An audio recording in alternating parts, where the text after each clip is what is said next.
Wait. Before we start, just want to make sure we're clear here. While this podcast talks about sobriety, mental health, and addiction, it is not meant to replace professional medical advice. Welcome to Sisters in Sobriety. I'm Kathleen. And I'm Sonia. And we're ex-sisters-in-law, brought together in marriage and bonded through our sobriety journey. Join us as we talk sobriety, addiction, and everything in between. You're in for quite a ride. And our Substack is buzzing with amazing content, from creative mocktail recipes to insightful courses and reflective exercises.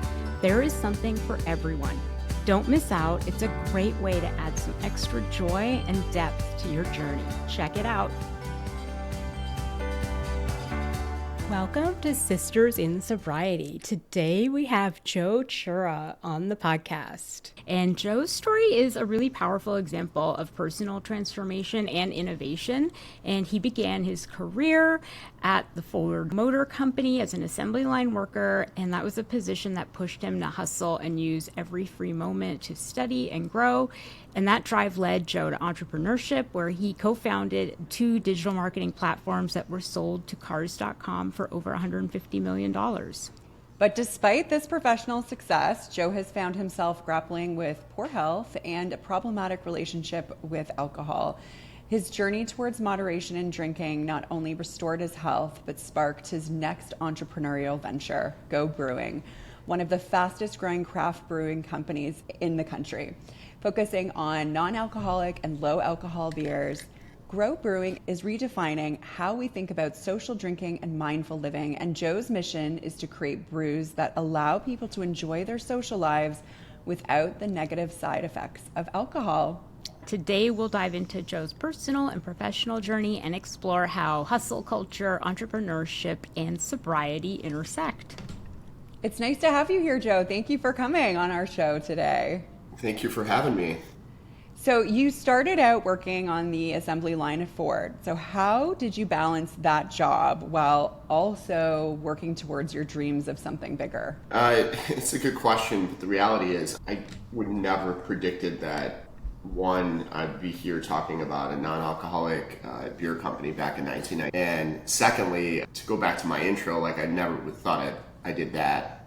I'm a big believer in looking at a few steps in front of you to achieve what you want in that moment. So I felt I was really constrained by my environment when I look back and think about my time in the assembly plant, because my biggest aspiration when I was working at the assembly plant was to stay in the assembly plant as a manager and a supervisor there, because that's all I saw and that's all I knew. And amongst my peers, that was just the best job you can possibly get in your entire life. So it was more of when I found myself starting there, and mainly it was because I found out I was going to be a father when I was young and I needed a good job. Then I was in this predicament where I knew I didn't want to do it forever. I knew I wasn't very marketable. I could barely take care of myself at the time, and definitely didn't have a college degree or anything like that at that point, because I was 20. And I was okay, the only way out is through, and that was through going to school. And that was it. That was my dream, is to get through school and be a manager at that plant. Yeah, I get that. So there's this idea I've spent a lot of time thinking about since I got sober about hustle culture, and people see it as this necessary evil in entrepreneurship, but it can really take a toll. It took a toll on me and my health. So once you did start succeeding, how did that pressure to succeed affect your physical and mental health? I've been really fortunate. So after I had graduated college and was able to work my way off the assembly line to the Ford marketing and sales division, I began to see more of the world. My environment now got a lot bigger, and I was seeing successful car dealers and businessmen and business people from all over the world do these amazing things, and I had not seen that in my life. So I was now exposed to something new. But as I kind of grew out of Ford and I started to really develop a passion for digital marketing, really stemmed from my childhood, and my brothers would be fascinated with video games, and I would be trying to program on the Commodore 64. I mean, this is predates many people who are listening to this podcast, but it was literally taking a book and writing code, and I just like doing that, how you find yourself liking something. So when I started the digital marketing agency, I would say that I was really fortuitous because most of what I did was fun to me. My wife there's a moment where my wife is sitting on the couch. She's watching Bravo, Real Housewives of Orange County. It's 2009 or 10, like early days, like the first season of the first, and I'm next to her and I have headphones on and I'm programming on the computer, and she looks at me and she goes, "Why are you always working?" And I said, "This is what I do for fun. Like you're watching Bravo for fun. I'm doing this for fun." Now I would learn all about the Real Housewives through osmosis and just be kind of watching it, like looking up. So I was definitely like educated into that whole world of it. But the reality is, I didn't find it initially to be like this arduous work, like the assembly line. Like the assembly line was a grind. And when I go back in context to my life then to my life now, I often forget how hard that life was in comparison to what I do now, because 0% of that was fun. The only fun thing was when the bell rang and I was done and you could leave your job there.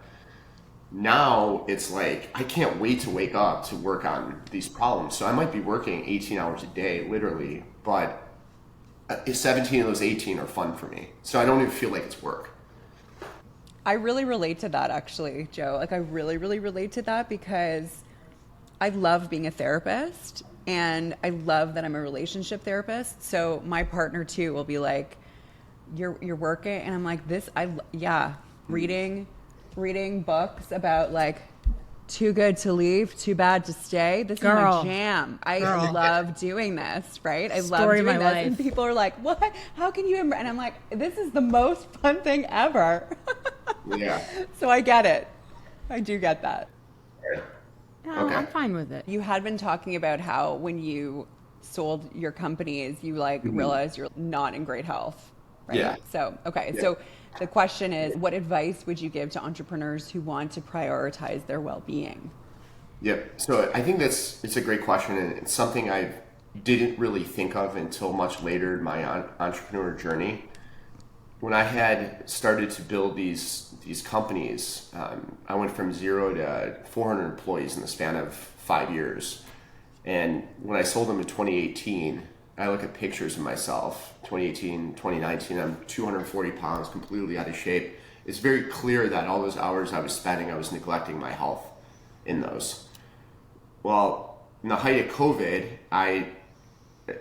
my wife and I hit a moment where we just felt like gluttons. We were drinking a lot, we were eating a lot. It was like every day there's just a new excuse to order out because we're helping local restaurants. And it was just this like perpetual cycle that we finally were like, okay, we need to do something. So we did a 75-day challenge where we abstained from alcohol. And I could tell you that within the first 30 days, I felt like I had superpowers. And I felt like I didn't understand how I could even have built what I built under the cloud of alcohol, the way I had been drinking and living. And something felt unlocked for me. I was more mentally clear, as I alluded to, but I also had way less anxiety, just like less social anxiety, less anxiety about my work, my job.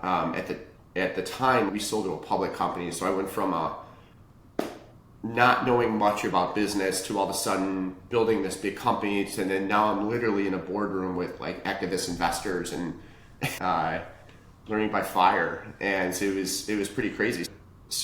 I started to develop like some imposter syndrome and some like, man, how am I even here? And when you're under the cloud of alcohol, you don't realize how the anxiety perpetuates itself through you in like many different ways. When you stop drinking, you see things objectively in a different way, and you're like, man, like this, I don't have to have this anxiety. I don't have to feel this shitty about things. I don't have to wake up and feel like, oh man, what's going to happen today? And it started to fade away. But then also the real positive side effect from not drinking is you make better decisions around nutrition. You're not eating those burritos at midnight. You're not like, oh yeah, I'm going to start the diet. Everything started to get better, and I started to lose a bunch of weight, and then I started to really take on a fitness persona. There's a book of David Goggins behind me. Right in 2019, I had this conference called Refuel, and I had David Goggins out here to speak, and he actually did a run for my house. If anyone doesn't know who he is, he's a ex-Navy SEAL, arguably like one of the fittest guys on the planet. Well, he's out here and he's doing a run for my house. We have 40 people here, and I couldn't even keep up with the run. Like I did good for the first mile and a half, and then he went ahead, and I felt kind of shitty because like he had to navigate his way back to my house. He was so far ahead of me and this whole group. I mean, it was a point where it was like, okay, I need to be healthy, not only for myself, but what's the point of all this? What's the point of building a company and selling it, feeling good financially, if you're going to die of a heart attack? Mm-hmm. And that's where I was headed. And my father died from alcoholism. My brother, who's 2 years younger, had massive issues. He was in the hospital literally every other week and was almost about to die. And I helped him go to rehab. And I mean, he did a lot of work himself, obviously. I mean, pretty much all himself. But now he's 3 years sober. And so I just have seen a lot of things. And health and wellness, they can work when you're an entrepreneur and you're building something, but you have to prioritize it. And I think my tip would be get a workout in the morning. It's going to start your day in a much better way. You're going to have momentum. Like before this podcast, did a 5-mile run and almost a block of lunges with someone, one of my workout partners said, but now I feel so much better. You know, we're starting this at 7:15 a.m., Central Time, and we're rocking, right? If I didn't have that, I just came out of bed, it would just be completely different. So my life has done a complete 180 when it comes to that. And prioritizing starts with looking at your alcohol consumption. If you're not drinking, great, you're a leg up from many people. If you are drinking, even in moderation, I would suggest that you abstain just at least for a period of time just to see how you feel. Yeah, I totally agree with that. So for you, even after or during that 75 days, were there times when you were craving a beer or a drink? And what strategies or tools did you start to use during that time? What a great segue into building Go Brewing, because literally that was the catalyst for it. I would be running, I remember running, I'm near like a downtown area, not even a mile away, and I'd be running past these bars, and the burgers never smelled so good, and the beer never drew me in more than those moments when I'm running past these pubs, and I was just like, oh, it was like it was almost like this force that was trying to drag me in there to say, come in here, Joe, like we miss you. And it's weird how your mind plays tricks on you. But I would run past that place, and then I would go to, I would get away from it, and I would turn the corner, and I was just like, okay, just give me home. Many advice I've heard of drinking is like, get through the night, get through the hour. You look at things in small increments, not dissimilar to how I was talking about my story working on the assembly line. I didn't have these crazy dreams. I was like, I got to get off the assembly line. Like when you're drinking and you're trying to develop good habits, it's like, let me get home. So I get home and these cravings are still here, and I would open a non-alcoholic beer, and then that's when I was like, wow, there's something here, and my cravings would just go away. So then over time, I just started to buy non-alcoholic beer, and I would have it anytime I would have a craving.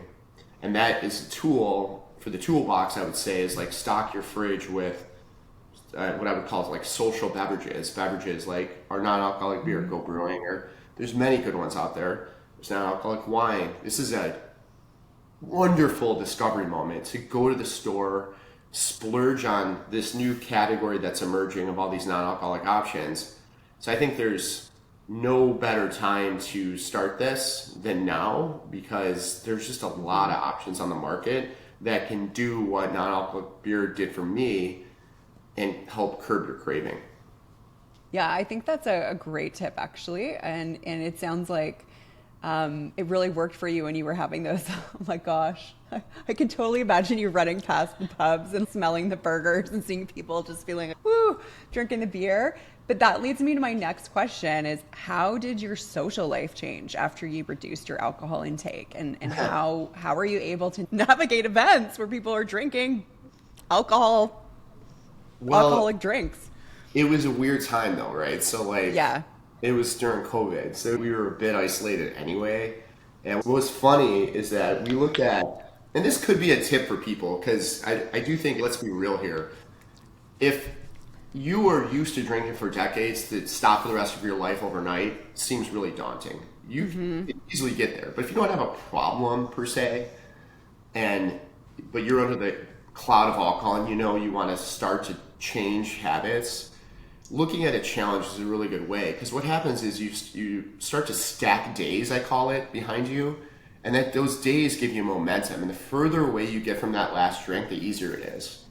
The tricky thing with drinking, to me, that I found, and I've like recently found this, I like discover things. I'm in my mid-40s now, and every week I'm like, oh yeah, this is why I feel this way.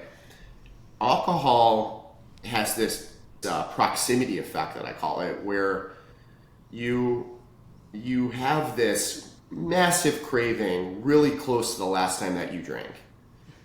Where if you abstain for a week and then you drink again, that very next day after you drank, even if you're like, I'm going to stop for another week, it's going to be so much harder than that 6th day before the 7th day where you had that drink, if that makes sense. So it's one of these things where it's like, it's not that you can't ever have a drink if you're a moderate drinker, but just know that the momentum that you built, it's going to be hard, and there's going to be a lot of forces behind you saying, hey, come back here that very next day after you had that drink to say, do you remember how good this felt?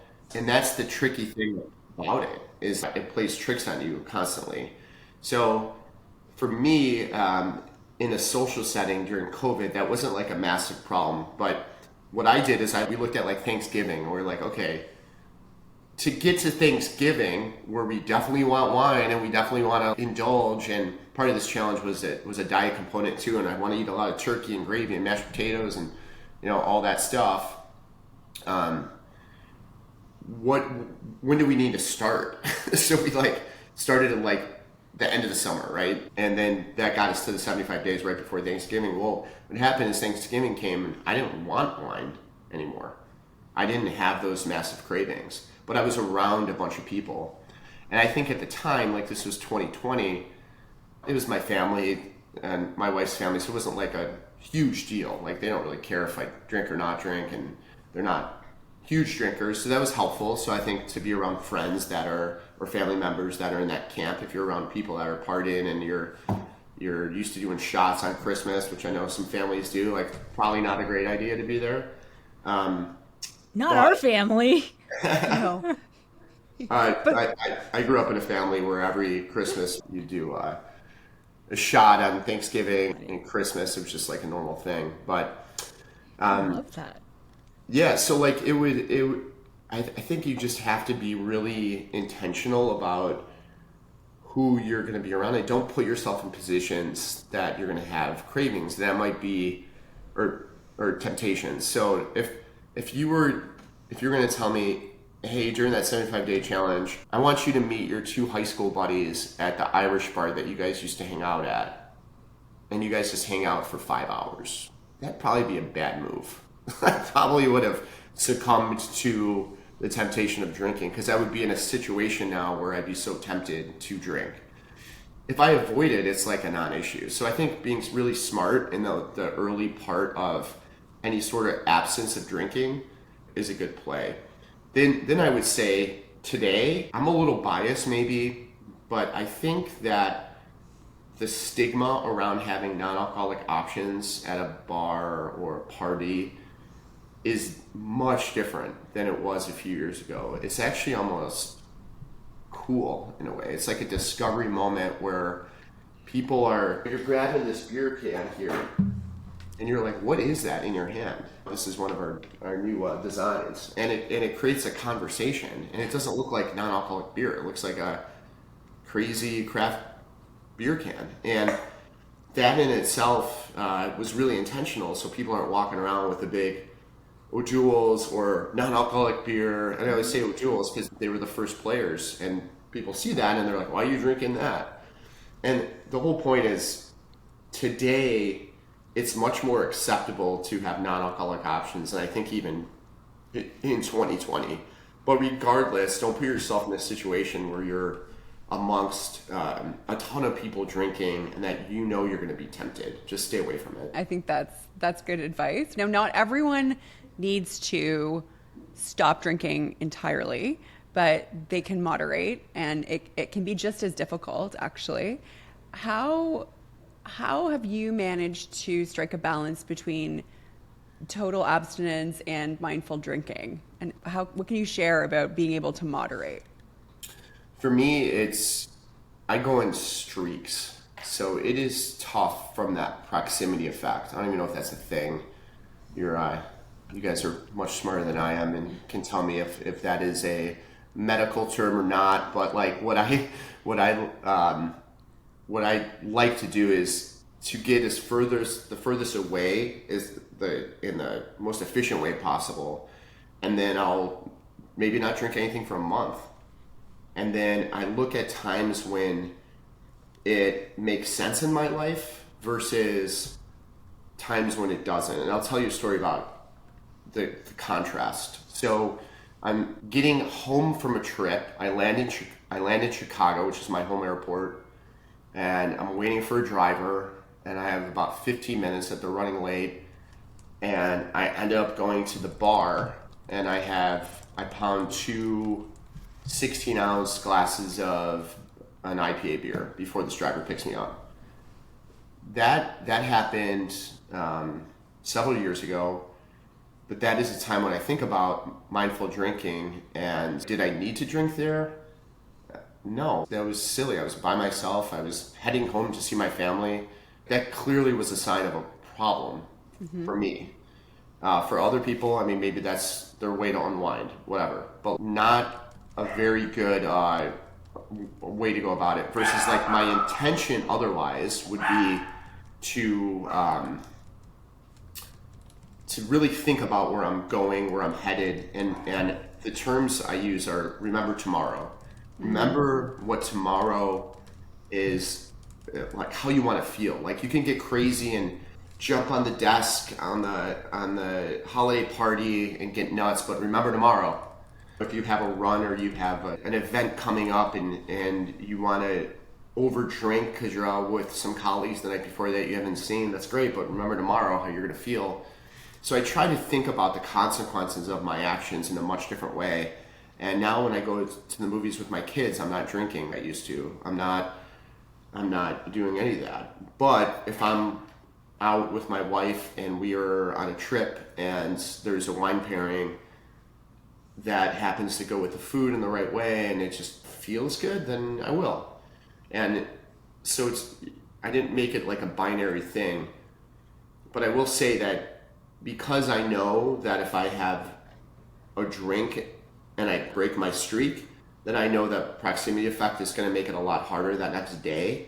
I will have to try really hard to say, okay, I had this. I know the next day I'm going to go away, so I'm going to try to stay away as far as I can and create another streak pretty soon after that. And sometimes that'll go for a month. Sometimes it'll go for 2 weeks. But that's how I kind of separate those times when I drink. Sonia has this term that she uses about playing the tape forward. I was just going to say that.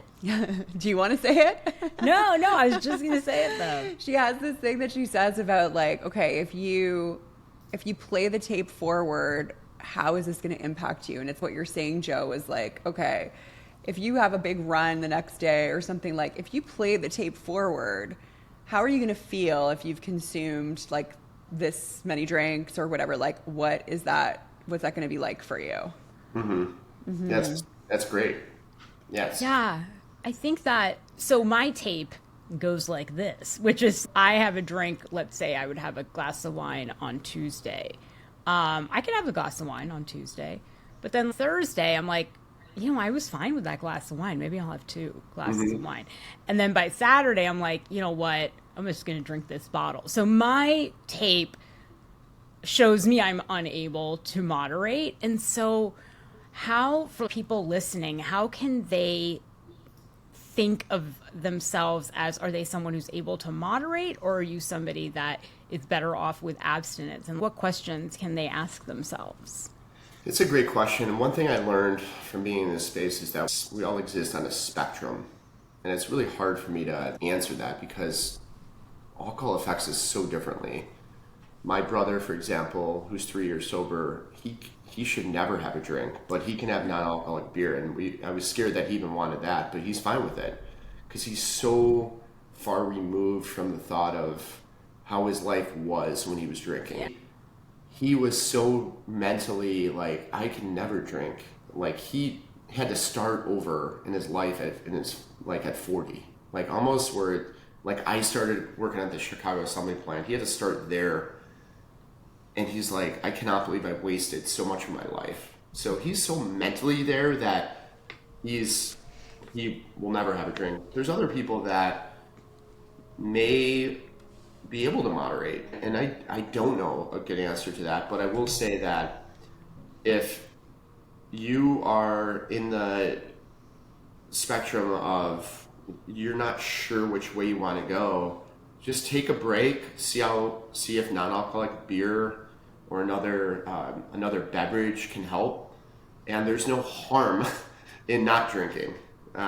So it's just something that you're going to have to feel for yourself. But I think the reality of it is most of us are under the cloud of alcohol and you don't realize it. Even if you're drinking twice a week and you're having 2 drinks a week, it takes a while for it to get out of your system completely. And if you've been doing that, which on paper may not look like it's an issue, you're probably going to benefit by staying away from a period of time. And I would suggest you try that. I think that's great advice. Mm-hmm. I do too. Now, you talked about the need for an alternative to alcohol during social occasions and when you're running past the pubs and stuff, seeing the people drinking beer. Can you share more about that moment or that realization when you thought, I need to create something for this? Like, I need to create a solution for this. And how did that grow into Go Brewing? Yeah, so there was a few things that happened, and early in my life, I just believe in looking at signs of the universe and following paths. And there was many things that happened early in the assembly line that I would just, someone might have looked at it as a closed door, and I looked at it as an opportunity. So any little sign for anything, I take it as, maybe there's something here, and I'll try to explore. And what happened with Go is I had built this event called the Refuel, which I alluded to a few minutes ago with David Goggins, showed up as a speaker. And I built this event and we grew it. In the height of COVID, I had 80,000 people tune in online and watch this live event. I had some speakers there, motivation, and then I would raise money for charity. And we were able to raise $80,000 for a local food pantry. And it was just an amazing event of inspiration. And it was actually meant for my employees early on to give them a day of reprieve from the grind that they're in and bring in speakers to motivate them, because that's really helped transform my life in 2015 when I heard someone speak for the first time, like in a motivational way. And as this event grew and grew and grew, one piece was missing to me is like everyone would get so inspired and pumped up for that day, but the next day the dog would bark, the kids were running out of the house, you're like back in the madness of life and you forget everything. So I'm like, man, what if I had an event called Go? And Go's just been this thing that's been sticking around in my mind for many, many years for whatever reason. And you start the day with the 5K obstacle race. You don't really know what it is. So you start the day with something really hard. Then I bring in a speaker. At the time, I brought in Rich Roll from the Rich Roll podcast. Yeah. And I did a fireside chat with him. He did a 5K run with us. And then we did martial arts training. So we had a ton of female self-defense trainers there to help females. Then we had males there, and it was just like this really cool moment. And then we had another speaker, and then we did yoga at the end. It was just this beautiful day of doing stuff, not just hearing things.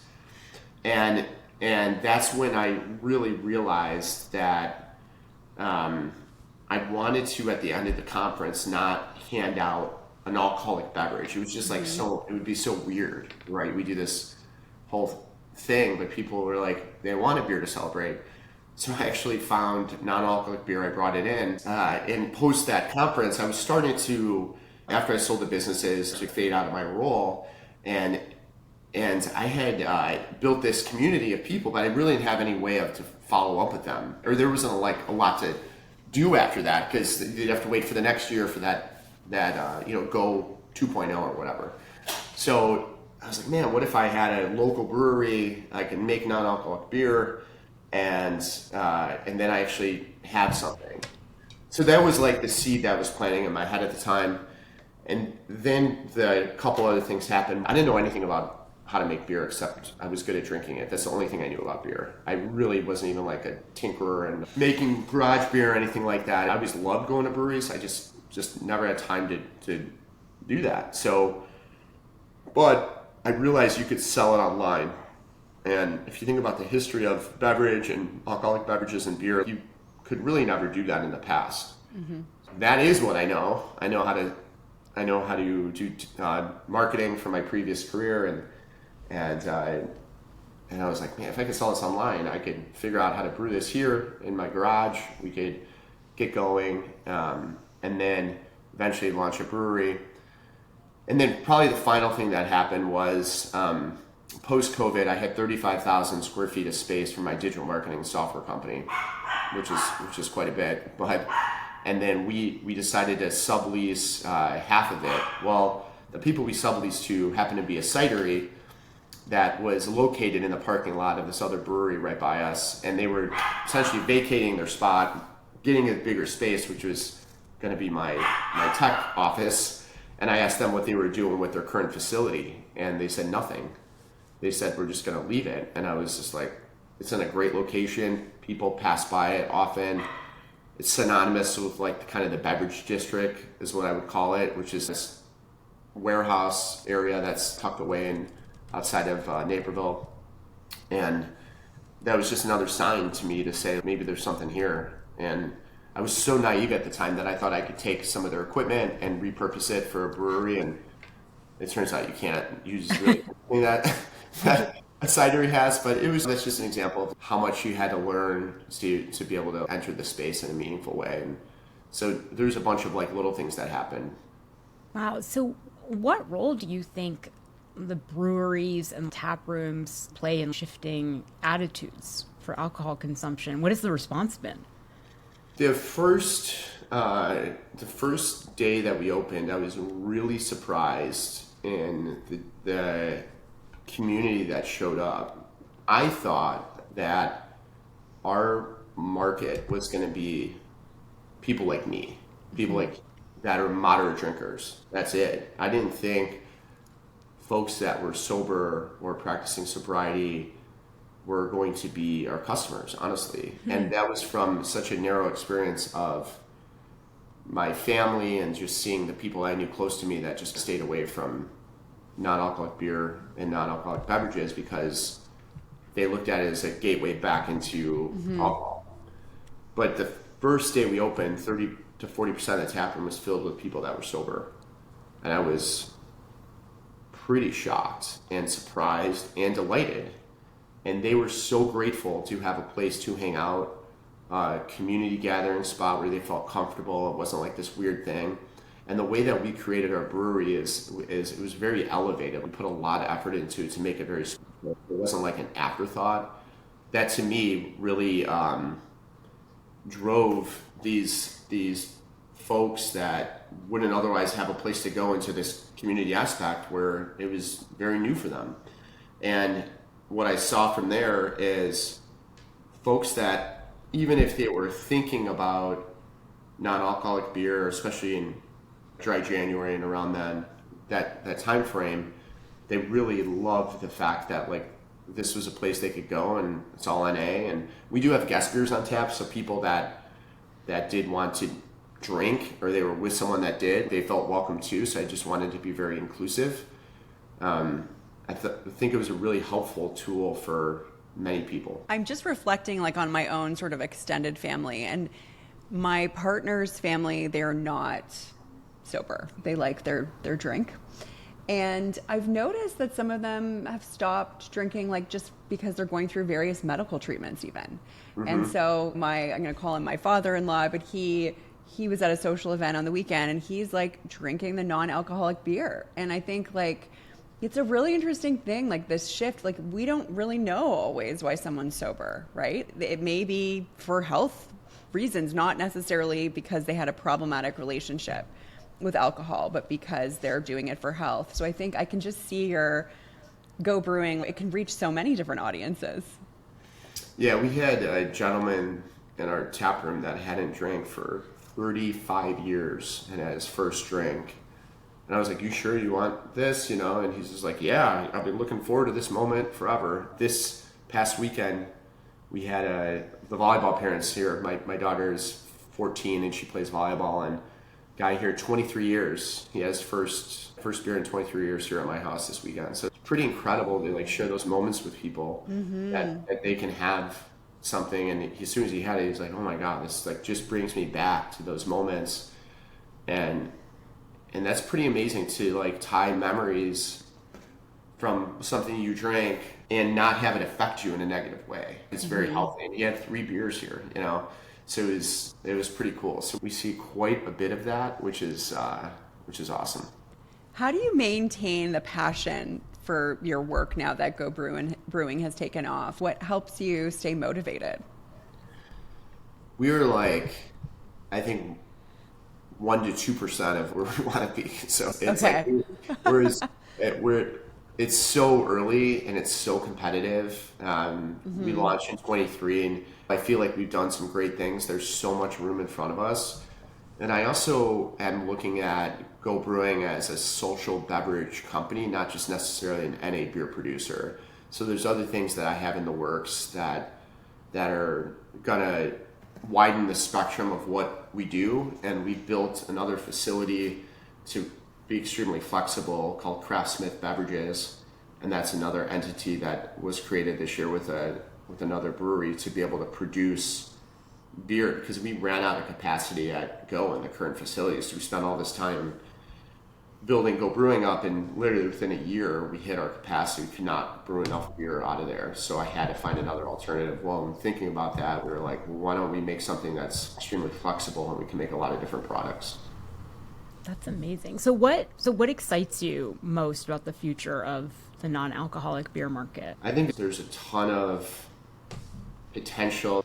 What I'm really excited about in this space is innovation and the fact that we can try a lot of things. So the fact that we sell online is incredible because we're not under the pressure of like we have to make a mass amount of something for retail and hope it works. We can launch a small batch of, let's say, our pumpkin beer, which just came out a few days ago, and test it. And if that works, then we can produce more of it, or we can wait to the next year and know that we'll make double or triple. And that's really exciting for us. And I also think, like, when I look at what we're doing is, there's a space, I think, for more functional beverages. So non-alcoholic beer or non-alcoholic spirits and with some functional properties to it, whether that's THC, whether that's ashwagandha, whether that are things to make you feel something physically and not just give you a taste. Because the reality is, this business is challenging because despite its growth, there's still like less than 3% of all beverages. I mean, far less than 3% are non-alcoholic. So what that means is you have to spend a lot of time catering to a very wide audience to be a sustainable company. Otherwise, you'd go out of business. Like, for example, if like my business model was to just have an NA tap room, I would have been out of business like probably 6 months after I started. And it's not because the NA tap room in itself couldn't ever be profitable. It's the infrastructure that goes behind making your own product. Like you're talking, you got to hire a brewing team. 90% of our efforts are in making the product itself. So we make everything ourselves. We have a lab. We have like a ton of QC processes. We have warehouses. We have managers. Making beer is very, very expensive, and it's very slim margins. So if you can't expand to a wide audience quickly, it's going to be tough. Now, if you're a regular brewery and you just add on an NA, that's different because you're going to make a lot of money on your tap room. But most local breweries in the US, there's 10,000 breweries. Most local breweries make a lot of their money and profitability like in their tap room. It's not through distribution. for us, it's impossible for that to happen because we're in a suburban area. I'd have to move to a very metro area and have a slightly different model for that to work. So having functional beverages, adding things to give people a feeling outside of just having a non-alcoholic, I think really where the segment's going. So have you encountered any resistance or skepticism about non-alcoholic beer, and how do you manage that? Oh, I love this question. So we started a folder on our Google Drive where I'll like take comments. I call them like shitty social comments. So that's one where people will say things that are just super shitty around non-alcoholic beer. Like, what's the point of it? And once in a while, I'll like just dive in to debate someone, but it's as you can imagine, like you can't win on the web. No. But there's this, here's the reality, right? Like this one person like jumps in there and he's just like, I don't understand non-alcoholic beer, and you can't even call it beer technically. It's not called beer and blah, blah, blah. So then I'm like, well, why do you say that? Because the way that we're governed, anything under 0.5% is considered a brew. But the reality is you're like 0.2 ABV away from the difference of something being a brew or beer. So it's very it's semantics. It is not how we make it. Like, we make it the same way. So anything under 0.5% is considered non-alcoholic. Anything above 0.5 is alcoholic. There are many times when our beers, unfortunately, are exceeding that 0.5% threshold, and we have to dump them. We have to throw them out because we cannot get it right or take out the alcohol. We don't take out alcohol, so we make it in a way where it produces it. Well, yeast and wort and all the things that make a beer what it is, those are all like living things, and they have sometimes they have a mind of their own. And this guy got in this debate over me. I'm like, so you're saying that if it was 0.1% higher, like that makes a big difference to you? You know what I mean? Like, it isn't no bearing on anything. So that's one thing. Probably the worst thing that happened was in our tap room. I had a Cure cover band, and this was a little more than a year ago, and I was so excited for them. We created like this like musical venue too. We have a great sound system, we have lighting, we have everything. We have live music often. And this place was packed, and it was some of our normal customers. I would say probably 25% of the audience was sober. 75% was a mix of people, and then new people coming in to see this band because they had a big following.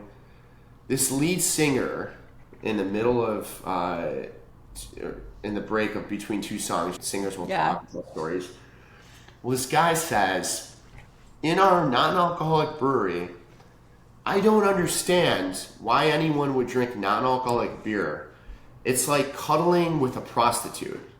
Oh. Okay. Okay. Yeah.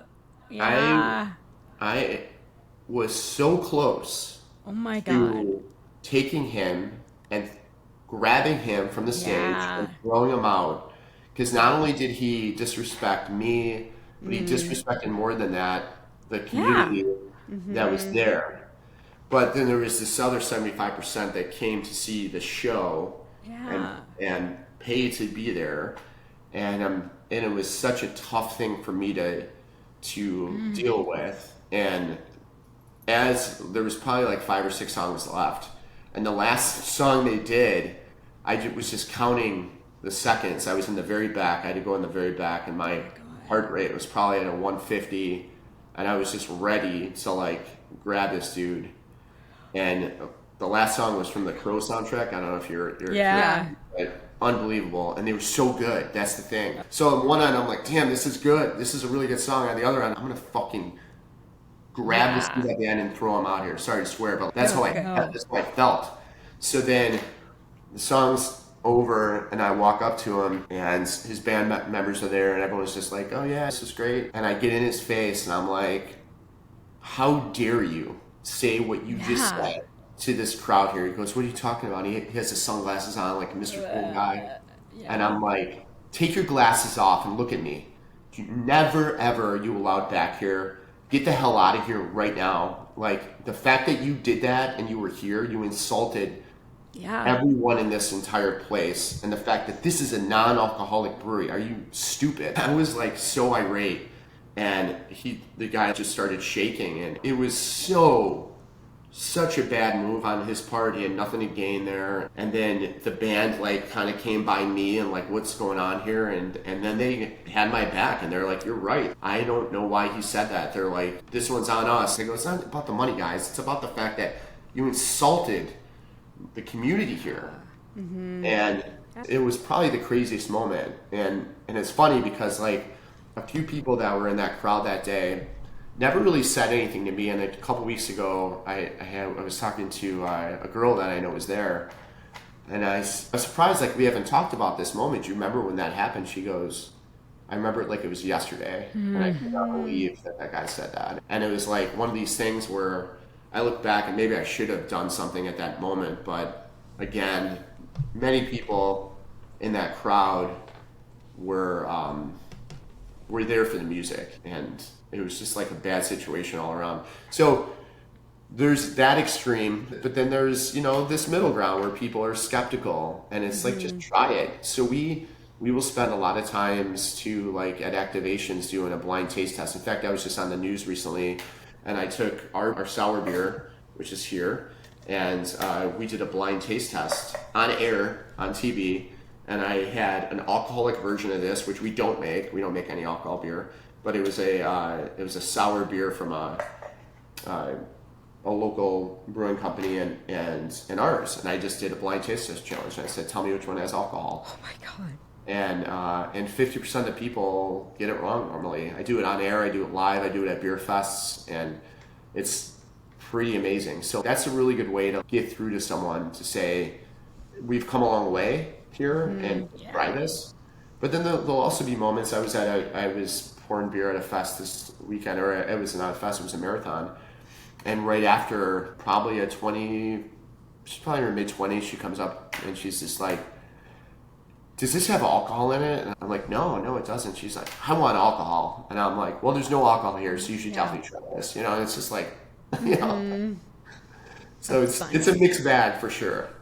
I mean, I definitely think you did the right thing in that situation. I think, too, for me, when you go to something like a non-alcoholic brewery, it's just a safe space, right? Where you don't feel judged for not drinking. And when someone does that, it really, like, disrupts the whole vibe. Well, and that's the thing. How many non-alcoholic breweries have you been to? Right.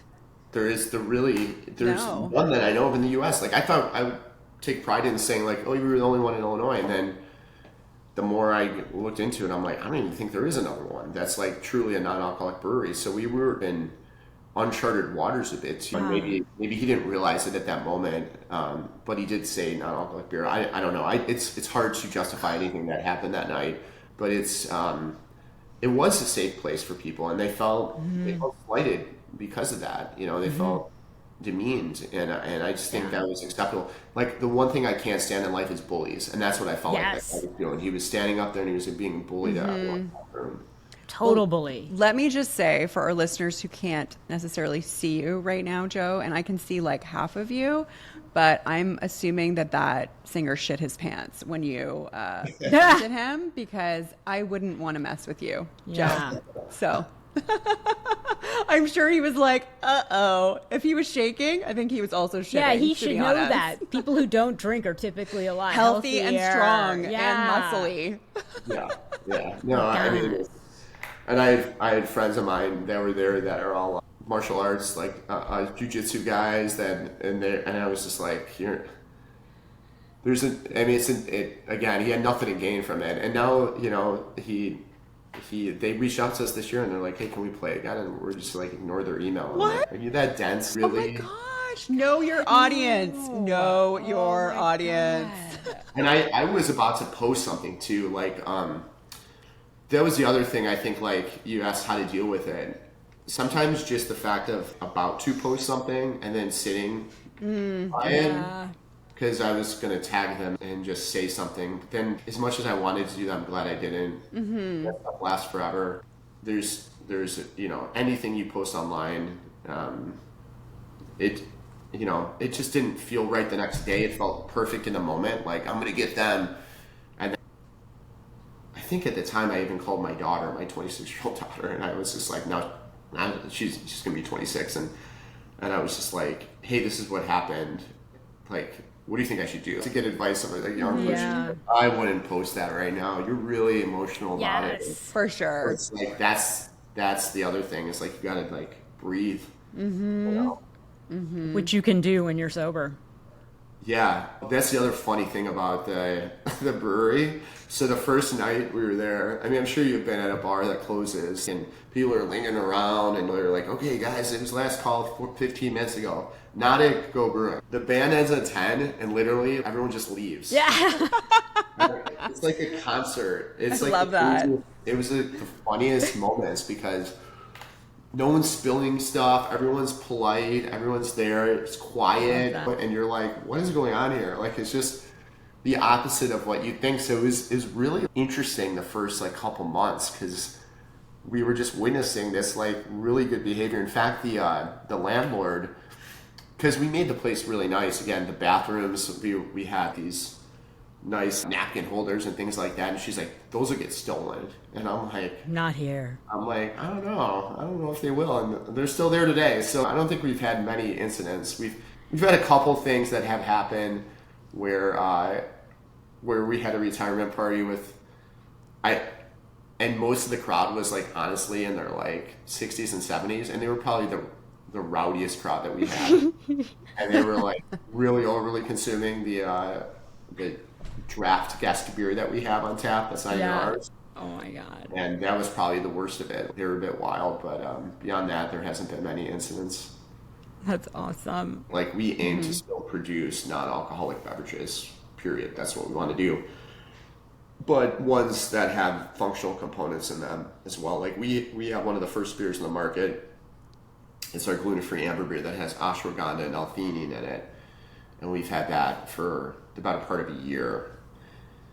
And we want to do more of that and make various waters with adaptogens, cordyceps in them. We're looking into a hemp-derived THC product as well, like things that can give the feeling and things that might not be for everyone. If you're sober, again, people are on a spectrum and it's so individual. And now you have this other component of maybe something with no alcohol, but there's another altering effect that can trigger something. So you just have to be careful on what you want to consume. But there is definitely a large cohort of people that want to feel a mind-altering effect, even if it's very subtle. So it's like thinking about that, and better for you beverages is really where we're at. As far as challenges that we face, 90% of our challenges are the fact that we are very, very adamant that we make our own product. What I did not realize in this space is mostly everyone except for Athletic and a few other companies, they contract brew. So any of these celebrity brands that you see, any of these, some of the larger NA companies that are out there, they don't make their own product. Like, they literally give an order to a brewery like ours to make it for them. And there's nothing wrong with that. But for us to give us that innovation engine that we want, that flexibility that we think we need to be competitive in the future, we wanted to control our own production. Well, when you do that, you're signing up for a lot of short-term pain for long-term gain, I would say.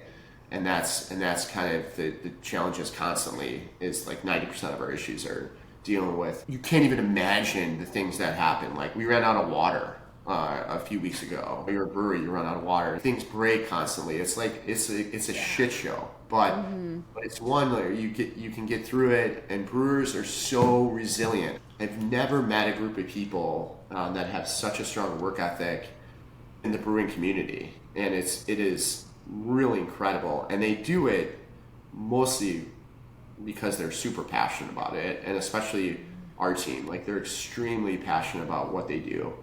Most people aren't getting in this to be rich and famous. It's a low margin game, and you're doing it because it's a lifestyle. You're creating it. You're creating these moments. And what's really neat about Go Brewing is, like, we have people that have worked in the brewing community for many, many years that have now found Go as a safe place, because it's very easy as a brewer to be an alcoholic, as you can imagine, and get in that.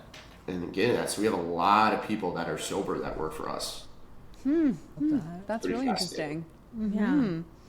Well, thank you so much, Joe, for joining us today. It was a pleasure to have you and learn about Go Brewing and the plans you have for the future. And thank you all for listening to Sisters in Sobriety, and we will see you next week. Thanks for having me. Thank you. Thank you.